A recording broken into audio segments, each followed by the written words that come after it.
strategies. And one of the things that I find most interesting before we get into the concerns over election fraud, I have a question.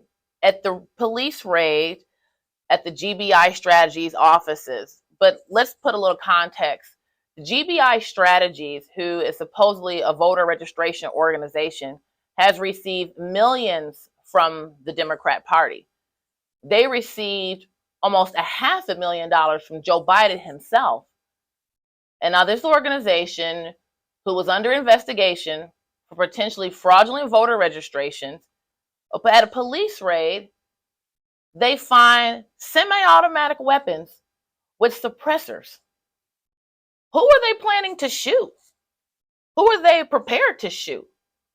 What were they defending? And I find it hypocritical that the Democrat Party has a position that American citizens shouldn't have semi-automatic weapons, but yet an organization that Joe Biden and the Democrat Party helps to fund has an office with semi-automatic weapons, custom pistols with suppressors.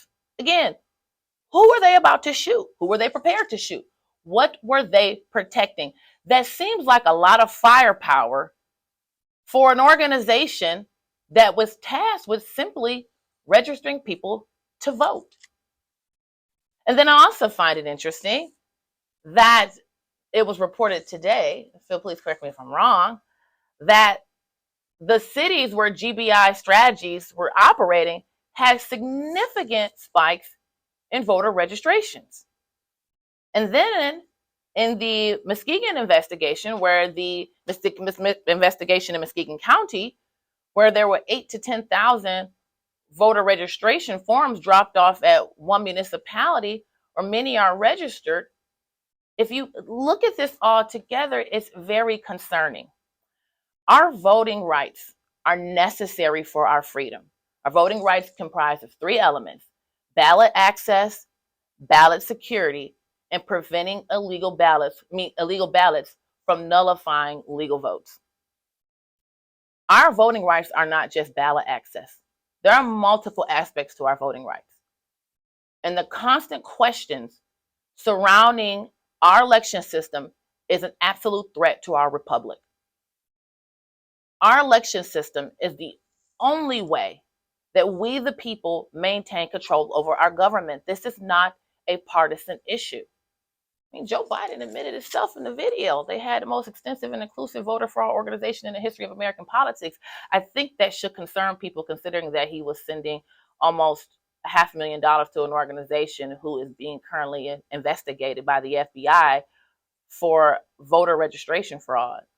Again, why did they need semi-automatic weapons with suppressors for a voter registration organization? That is not a partisan question. And then please correct me if I'm wrong. Empower Michigan is the organization that GBI Strategies worked with. Their listed address is over at the Democratic Party headquarters here in Lansing. What were these people up to? One of the things that we are blessed with in America is the ability to have our voices heard when we vote. This should not be a partisan concern. This is an American issue. It's a fundamental issue of our liberty. And when there was an investigation and the police examined a portion of those voter registration forms, they found fraudulent addresses. They found identities that did not exist. And we have consistently seen in Michigan's QVF, what is our voter registration database, fraudulent registrations. We have seen people register to vote at properties that do not exist. We've seen people come forward with voter registration cards sent to their homes for people they've never heard of. Please explain to me, how is someone registered to vote at your house if you never heard of this person? And we're supposed to believe it was a mistake. Little fun fact about me, many of you know, which causes a lot of your ire, is I have a master's in Christian apologetics. And there's a theory called intelligent design. And in that theory of intelligent design, there's a concept called irreducible complexity. And one of the ways we can tell intelligence is by when something occurs that there are things that happen that were too complex that it can't be reduced to chance. So if that bottle of water spills down, there's a high probability that it was an accident. But if that water is spilled on that table there and the name is spelled out, we can tell that somebody did that. No one is going to continue to convince us that these are all just a bunch of anomalies. Just all these little anomalies. They're all just a bunch of mistakes. And people who ask questions are conspiracy theorists, threats to the republic, and maybe should be charged with a felony. Are we America anymore? Don't citizens have the right to question their government? Don't I have a right to investigate the system that gives these people the power they have over our lives? And this investigation in Muskegon is only going to lead to more information. It has not stopped. And we want to know who will be held accountable. And I want to thank Phil Halloran, Lori Skigaba, and Braden Giacobazzi from our Michigan Republican Party State Committee, who have been tireless in getting to the bottom of this. Because we, the people, have to have security in our elections. We have to. It's the only way we have a say. But I think it's worthy of you guys to look into what was GBI Strategies defending, and the hypocrisy that the Democratic Party has a position that we, the people, cannot have sufficient arms to protect ourselves, but yet they can fund an organization, GBI Strategies, who's a voter registration organization who needs AR-15s with suppressors. That's a little strange, to say the least.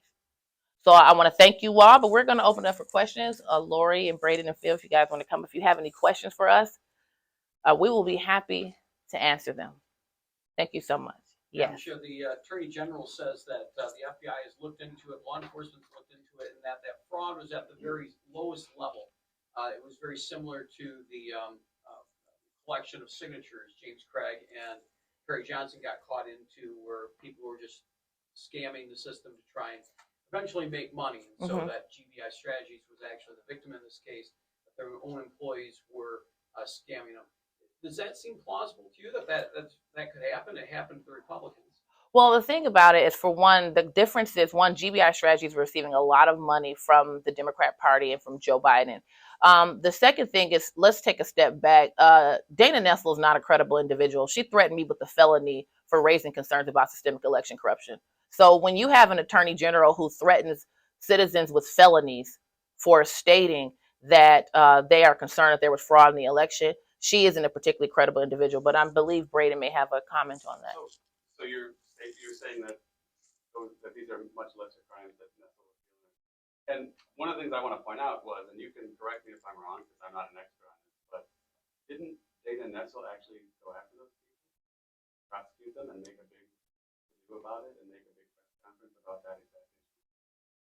She did charge, and apparently federal authorities are doing the GBI one. But so my question to you then, and to everybody in this room, and the most concerning thing about all of this, here we are 3 years after that election.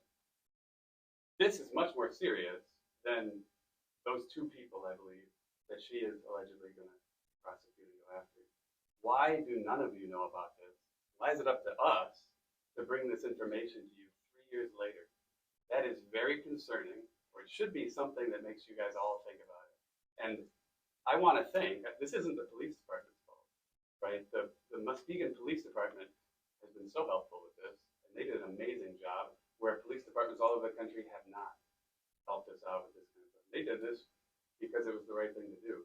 A lot of police departments, I talked to them, they don't want to touch this. They don't know election law, it's too complicated. They'll kick it up to the state level, and the state level will kick it up to the FBI.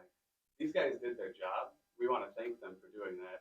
And I just want to understand why, when they did their job, it didn't seem to go anywhere. Whereas when Nessel saw these two people do something comparatively minor, right? It got a big press conference, you know about it, and nobody knows about this. Can we get your name, sir? Braden Giacobazzi. How do you spell that?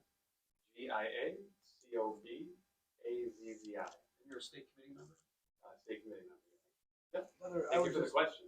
I would just want to add to that what Brady said. So one of the key things you're seeing nationwide on this story, which is expertly reported by Gateway Pundit, Jim Hoft is the #1 breaker of election integrity stories. One thing we've noticed is that they have been attacked by these so-called fact checkers and folks who debunkers, etc. What the debunkers and the fact checkers are focused on is these 40 or 30 or whatever, essentially registrations that were given by the clerks to the police to go door to door and check them out. Yesterday's reporting from Daily Pundit, well, they showed that the police did go door to door. They did identify many cases where they didn't exist, the registration didn't. Now, an even bigger point that the fact checkers will not cover, that is that the numbers, the sheer numbers, should make everybody take pause, because you had 8,000 to 10,000 of these registrations going into the tiny, relatively small town or city of Muskegon, which has a population of roughly 38,000. It turns out that the registered voters in Muskegon would literally be doubled, almost doubled, by the influx of 8,000 to 10,000 new registrations. So how does that happen? How can you be such an amazing registration gatherer that double October before one of the big? So I think these are the kind of things that are being skirted around by the fact checkers. Thanks to Gateway Pundit for calling them out. If I could add, a lot of these fact checkers, they are just like an Orwellian ministry of truth, if you ask me. And can we get your name too, sir? Philip, PHILIP, and O'Halloran is O'. State committee member as well. It's a yes or no question. Do you all four have any proof that there was a fraudulent ballot cast because of this that can be tied to GBI?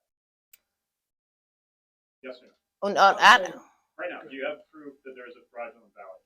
Well, the thing about it is, for one, I reject the premise that that's a yes or no question. Here's why. I'm not a police officer. Why aren't the proper authorities getting to the bottom of this? Why is it that somehow a criminal investigation should be up to the citizenry? That's absurd. What do we pay taxes for? The thing about it is, this is the job of those in charge of running our election systems to get to the bottom of what's happening. The thing of it is, there are multiple fraudulent registrations, and Jocelyn Benson refuses to clean up the qualified voter file. Answer me this, Craig. When will you do your job as a journalist and actually go and investigate these fraudulent registrations? The thing about well, I have encountered people who come with voter registration cards generated by their clerk's office, with people registered to vote at their house that they've never heard of. There are countless people across the state that this has occurred. This is not an anomaly. So no, it is not our job to go and be sleuths and do the job of the police, the Secretary of State, and the Attorney General, and the FBI. The question is, why won't they get to the bottom of this? Why won't they get to the bottom of how do we have multiple registrations across the state at vacant lots? We have a system to prevent this. So why is there no true investigation to this matter? So again, thank you to the police in Muskegon, but it is not my job to go off and be Inspector Gadget and get to the bottom of this.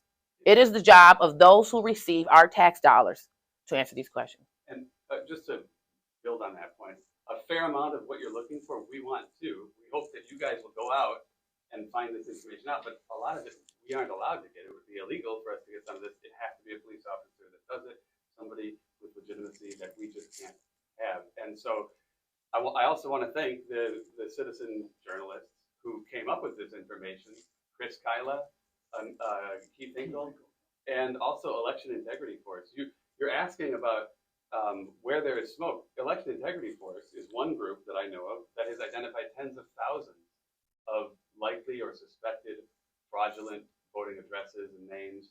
And why haven't you guys gone out and done anything with the information they've given you? They've made this information public to everyone, and it's just a set of hundreds of people around the state doing volunteer work that leads us to where we are right now, rather than people like you guys who could really use your help with. So please, we would love to have you. And I have a question too. This is also a funny observation. You guys report on political corruption in all these other areas, but for some reason, corruption in elections, though, that is a far stretch. It's like, how else do these people get their power? They get their power through elections. So the one mechanism the people in office need to get their power, that's the one area of political corruption that seems can't be touched. Makes no sense. Christina, actually, I'm going to add on to that, though. That was only until 2020. Prior to 2020, there were lots of people on the opposite side of the aisle that were very, very concerned about fraudulent elections. Are you guys aware that many years ago, the NAACP had challengers in the CCS Center, and they were alleging the exact same thing that we are alleging, that Election Integrity Force is alleging, that all of these organizations are now alleging. There's videos of this online, and nobody covered it then. And to my dismay, at the time, I didn't know about it. The news didn't really make a big deal out of it for them either. And so we would like to make a clarion call to them as well. Come forward. We would love to work with you as well if you experienced something back then, because this is a nonpartisan issue. It shouldn't be the MIGOP that's bringing all of this. It should be people from all sides of the aisle. We didn't start this. The NAACP and other citizen groups were doing this before we were. Another thing we should point out is that we have an attorney general who looked the other way, essentially just shuffled this investigation aside, even though it was being aggressively pursued by her own Michigan State Police, which she is the commander of, and also by the fantastic Muskegon Police Force. She swept it aside, even though the search warrant that you can see, you can read in the Michigan State Police report, the search warrant, they sought ability to do raids, which they did 3 raids, based on MCL 168.933A. And that is, they sought the ability to investigate the crime of election fraud by forgery. So the key word being forgery. So this is the forgery of registration documents, all right? So to get into the voter roll and to be ultimately able to vote.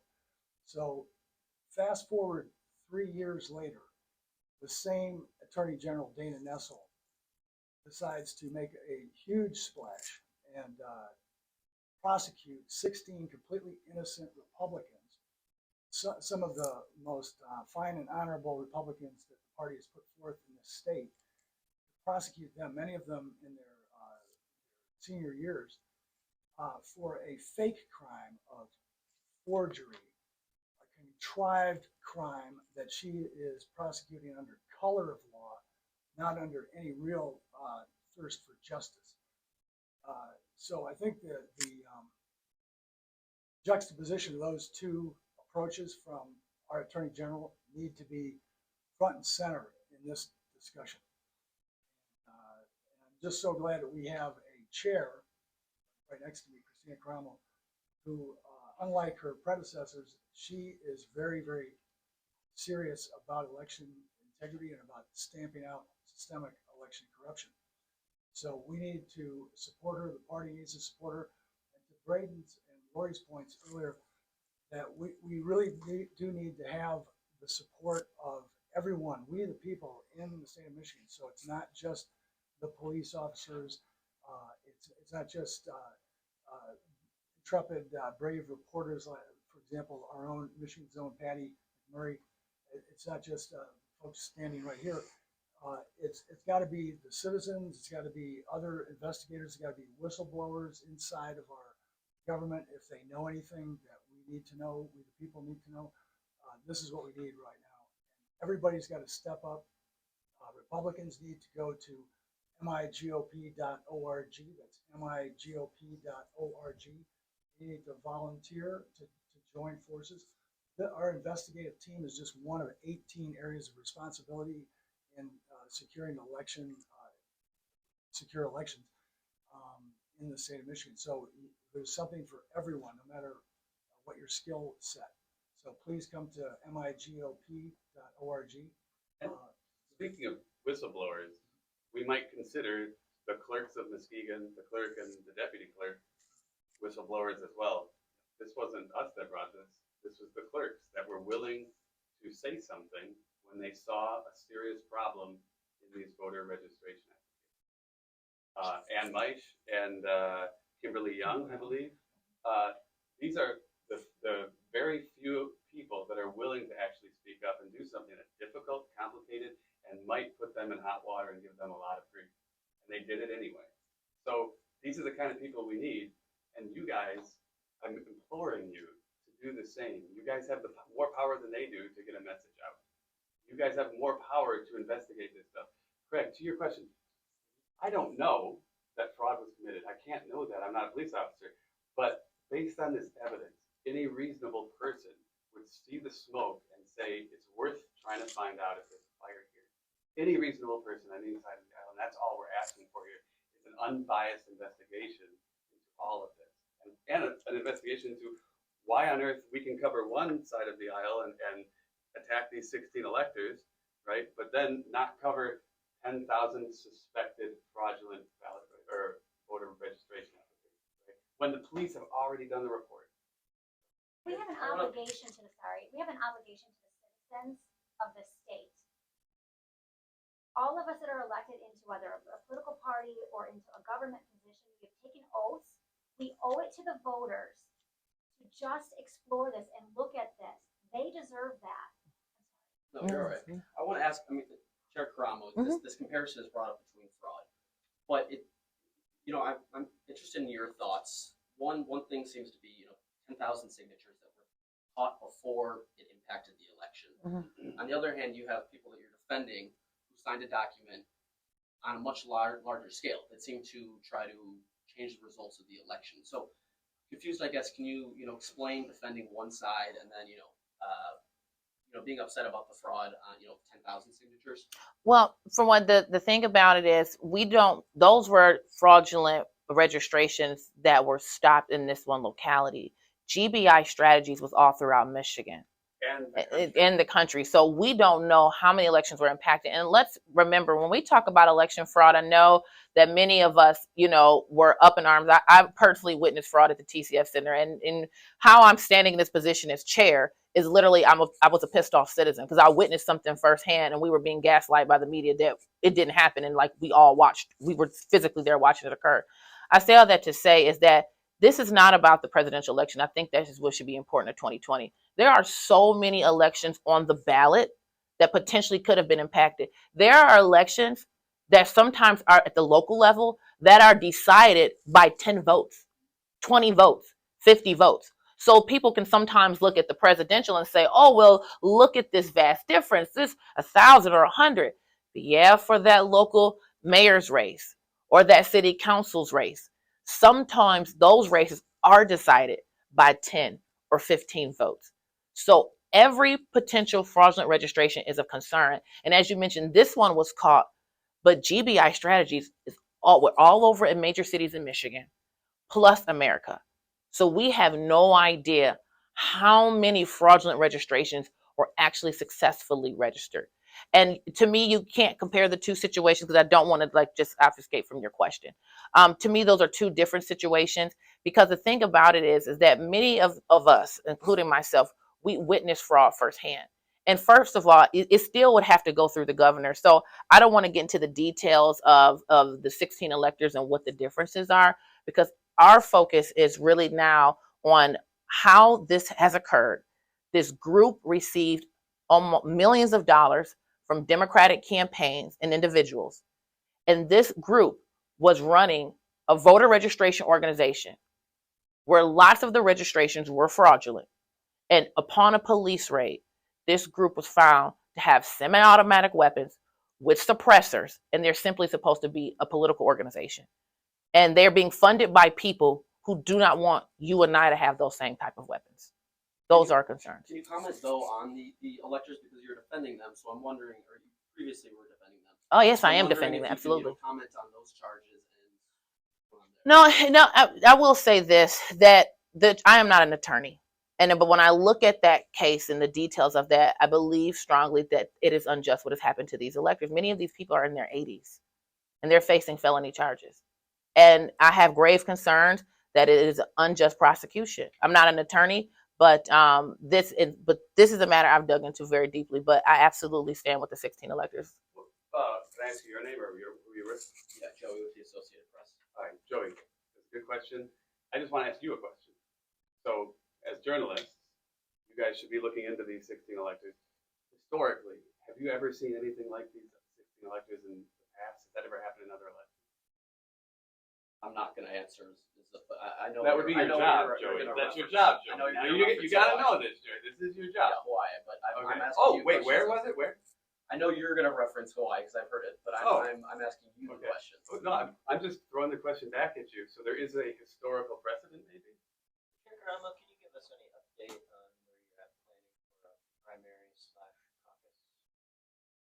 Yes, so as you guys are all aware, that because of the Democrat legislator, they moved up the presidential primary to February 27th, where that will put us in violation of the RNC rules, and the 55 delegates that Michigan will have at the RNC convention will be reduced down to 12. That means that Republicans in Michigan would not have full representation at the RNC convention when we select our Republican nominee for president. So we worked out a plan with the RNC to make sure that we protect the representation of voters statewide while simultaneously making sure that we also protect our full delegation of 55. So it's not going to be a caucus. We have the primary election and a convention model. So it's very unique, but it was necessary to protect the voters statewide, the Republican voters statewide, to make sure they have a say and make sure that we actually fully have a say at the RNC convention. Sorry, In you July. scrapped the congressional caucus. It's not it's a convention. It's a technical So you're term. doing congressional district. conventions Correct. that will feed up to a state convention. What? Has the RNC approved that plan? Did they have Well, problems yep. with the No, we've initial been working with them. We've been working with the RNC hand in hand through this process. So they're helping us make sure that we are compliant with the RNC rules. So we'll have our full delegation When will you announce what that looks like? I guess. in the coming weeks. Yep. So just to be clear, so that way, even if the presidential primary does take place in February, the GOP will still have its 55 delegates. Correct. Yeah, that was the whole reason why we were in this predicament, because we do not want Republicans in Michigan to be reduced to 12 delegate votes. That we won't have a say in who the Republican nominee is for president. So that's what led up to this decision with the RNC. Comment on the tabulator charges against Matt DePerno. You know, I haven't looked into that, so I'm not going to comment because I haven't looked deeply into that case. You haven't looked into Well, I'm criminal getting. charges against your former ticket mate? Well, again, knowing our attorney general and the fact that she threatened me with a felony for simply raising my concerns about election fraud, I doubt the credibility of her investigation, but I don't want to comment without knowing all the details. That would be irresponsible of me. Excuse me, is your name Braden? Braden. Question for you. You're telling us to dig into this fraud and Muskegon. You're I'm imploring. imploring us to do that. Would any of you on stage call on the Michigan Republican Party to give us all of the documents that the party assembled for the fake electors, to open up the email accounts of their planning for that gathering on December 14th? I filed FOIAs to get records from Muskegon to dig into this. You are saying you're very interested in digging out fraud. Right now, state committee member, would you call on the chairwoman to give us all the documents that the party has related to this? I'm unaware of any fake electors, so I can't answer that question. You know what I'm talking about. I don't. The electors that I don't- met at the GOP. I don't know headquarters anything. on December 14th. There's no I- fake electors. I reject the premise. The alternative electors. Oh, alternate electors. So what's the question about alternate electors? Should the party hand over to the media, because you're imploring us to dig out any accusations of fraud, the documents that the party has of the planning for that gathering, of the emails that were sent potentially from Trump campaign attorneys to electors, so we can dig into what happened there? The Republican Party is a private organization. You don't fund us with your tax dollars. You can't compare the two. You just, so you're not Why would No, why would we interfere with 16 electors who are innocent trying to defend themselves against malicious prosecution, political prosecution by the Attorney General? Why would we do the attorney general for in a and million the years FBI are even? investigating the Muskegon. It's something that was a precedent. There is a precedent on how that is supposed to take place. That's Joey. He knows all about it. And those are subject to FOIA, whereas private political parties are not subject to FOIA, and certainly not individuals trying to stay out of jail when they're innocent and they're being beset by a political prosecution from a corrupt attorney general. And I'll comment on that too with the FOIAs. As people that have continued to try to FOIA and FOIA and FOIA, and that our own government that is supposed to be releasing this information charges us tens of thousands of dollars to get information. And that's another whole problem. And to Lori's point, that's not partisan. A lot of the issues that we're complaining about, it is not Republican versus Democrat. We're well beyond that point. This is a freedom issue. This is some basic things that, irrespective of political affiliation, we the people need. And like Lori mentioned, we're overcharged. And please, somebody correct me if I'm wrong, but if I remember correctly, after the 2022 election, Jocelyn Benson told clerks not to honor FOIA requests at a certain period of time. So, I mean, the list goes on. The people have a right to know. To Craig's question, we're a private organization. We pay them tax dollars. They are governmental organizations who we elect these people in office as the general public, and we deserve answers. I have a question. This is such like a prominent issue and something that you're clearly despondent that nobody else is bringing up or providing prominence to. There's a whole host of elected Republican officials in the state. You folks, while you're elected within the party, aren't publicly elected officials. Why aren't we hearing from folks who are actually holding office? That's a good question. I love that question. Yeah. Excellent. We would love you to pose those questions to those lawmakers. Show them the data. We'll gladly give you the data. That would be fantastic. Does this mean you don't trust necessarily the sincerity of these elected officials?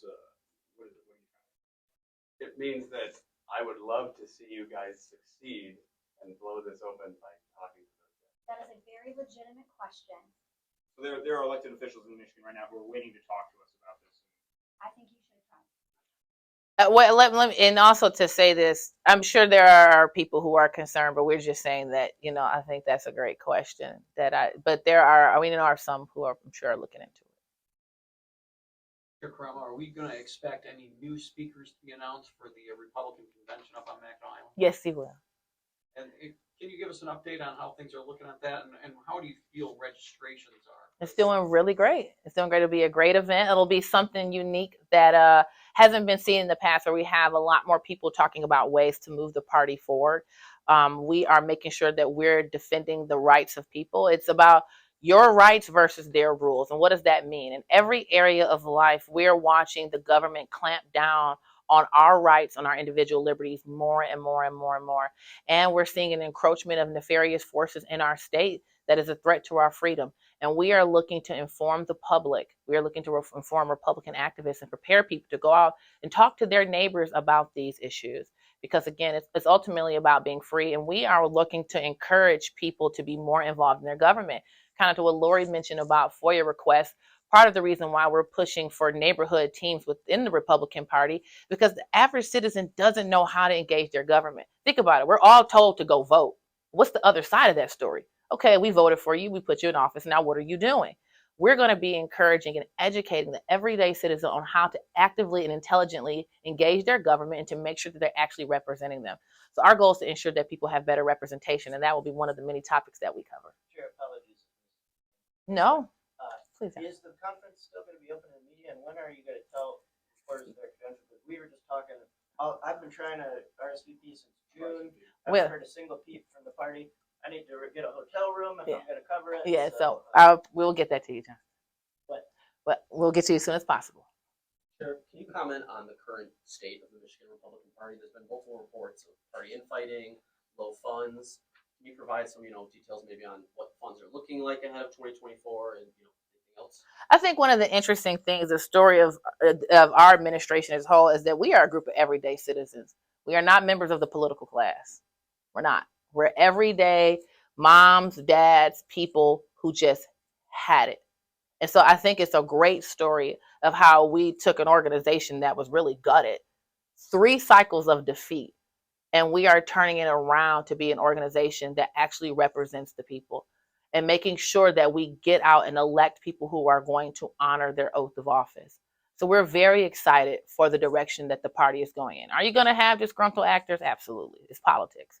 But we are not going to be focusing on that. We're going to be focusing on how do we move the party forward in the right direction to make sure that we win elections? How do we grow our party? Our party is aging, as everybody knows. There's no secret about the Republican Party. We're changing all of that. We're going to be growing the party in a direction that has never been seen before. We see a lot of cities that are historically Democratic who are very excited about the Republican message and the platform that we have. Because what they're noticing is that after decades of Democrat control, these communities are atrophying worse and worse and worse and worse. And as citizens are becoming more savvy, they're starting to see that they need to be engaged at a higher level. That is why one of the reasons why we're building our neighborhood teams. And how that came about is I was campaigning in a city, and a woman came, and this is a Democrat stronghold, and she came and shared with me that she was very concerned about some ways that dollars were being spent in her city. And I asked her, I said, have you ever heard of a FOIA request? And she looked at me, she said, no, I've never heard of that. And that let me know that the average citizen does not know how to engage their government. And so we're going to be showing people that we are about true representation, showing people how to engage their government. And that in turn will help people be involved and have a better country. Our goal isn't just to win elections so we can say Republicans are in charge. Our goal is to save the country. Chair, we've seen recall efforts filed against a handful of lawmakers on both sides of the aisle. In terms of the efforts against the Democrats, is the party doing anything to support those efforts? I have no comment on that at the moment regarding recall efforts. But citizens have the right to representation. Okay. Just one follow-up, I guess. Sure. Earlier, speaking about the investigation in Muskegon, the federal government is investigating that. Do you have faith in the federal investigation will come to the truth, whatever that may be? That is a great question, and the fact that I'm pausing should be concerning. Unfortunately, there are great agents in pretty much all of our government agencies, but there's also an issue of compartmentalized corruption. I hope that the FBI will do the right thing. I'm not saying that this should be an outcome-based investigation. That would be wrong. But I just hope the truth is found and that it's an honest investigation. And it's not one of these outcome-based investigations to just protect a small group of people. Now, you're not explicitly saying that this is evidence of fraud, but like as you're saying, you said this was smoke and you want to see if there's fire. Is there a law enforcement organization in this country that can say that? Well, I will say it is fraud because there were fraudulent registrations turned in. So there was fraud. Evidence of election fraud. Well, I would say it is election fraud because when you turn in a fraudulent registration, that is fraud. That is tampering with our election system. The question becomes how organized. Was this a massive organized effort by one entity to purposely inform these people to go off and intentionally go off and register and engage in fraudulent registrations? Or was this a situation of these individuals just taking it upon themselves? Can I return to my prior question, though? I want to keep up with that question. If you read the report, which I suggest you all do, both all the stories that are out there on the gatewaypundit.com, you can see that it also is suggestive, based on the interviews that they do with these people and what they find out, that GBI strategies may be like a fly-by-night organization, where it pops up for a very short period of time, and then you try to find it later and it's gone. There's Right. real victims in So, there. so that's something that is also concerning, that it makes it difficult to investigate that, and it suggests that there might be something more. Sure, but could you answer my question, though? What's the question? Is there a law enforcement organization in this nation that could investigate this that would satisfy you?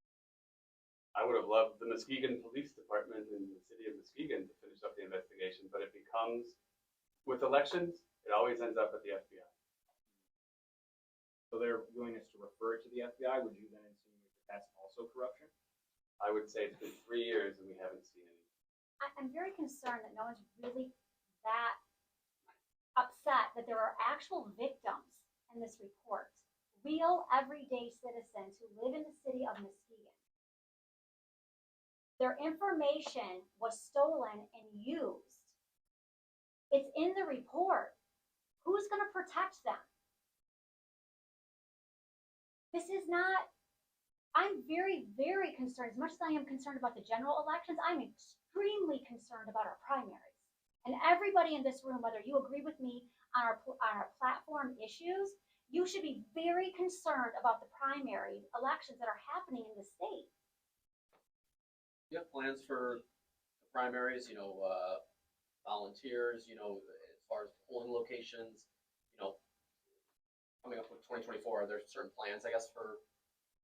Well, monitoring those? we actually have for these. There's been 2 elections this year, in May and in August. So we've had volunteers volunteering for those elections. One of the things that we also want to change is the culture around elections. Even how we discuss elections. We call last year's the midterm elections. Every election is important. I don't care if your city is voting on a millage in May. I don't care if it's a special election in August. There is no such thing as an unimportant election. So I appreciate your question. It's a very valid one. But we actually are in training people to be volunteers and involved in monitoring every single election in your community, because these people have a say over your lives. And not enough people are engaged. It's too much bread and circus. And people are not paying attention as they should. And that's what we're trying to change around it. Every citizen, irrespective of political affiliation, needs to be involved, needs to be paying attention, and needs to be monitoring the people who have power over our lives. So I want to go ahead, Phil. I'm sorry, and we have ways that citizens can get involved. Our election security operations program at the MIGOP that's set up by Christina, and we do oversight over the programs. There's 18 areas of responsibility. Just one of those is our investigation team. Another one is the Challenger program. Another one is the poll worker program. And then we also have a program for cleaning up the QVF, which is the qualified voter file. That's our voter rolls. So and this is where we think there's a very large problem. And this story, the Muskegon story, brings that to the fore. So if you want to participate in this, if you want to get involved, and we urge all citizens to get involved in this, but we're on the Republican side, so certainly Republicans need to step forward and just go to migop.org and sign up, and we'll put you to work. There are many different tasks, and it's a we the people response when these kind of things rear their ugly head. We can do it together. And to the citizens in Muskegon, the victims that are actually named in this report, not by name, but there are 24 of them, you can go to whistleblower@mygop.org. We can help you. We will. So there are some other options if you weren't taken seriously. All right. Chair, Thank you. What do you think the chances are that they block Donald Trump from making the ballot initiative? What do you think the chances are? Not going to happen. No matter who it is, no matter who the Republican nominee is for president, we will not stand by and see anybody blocked from a ballot. Thank you so much.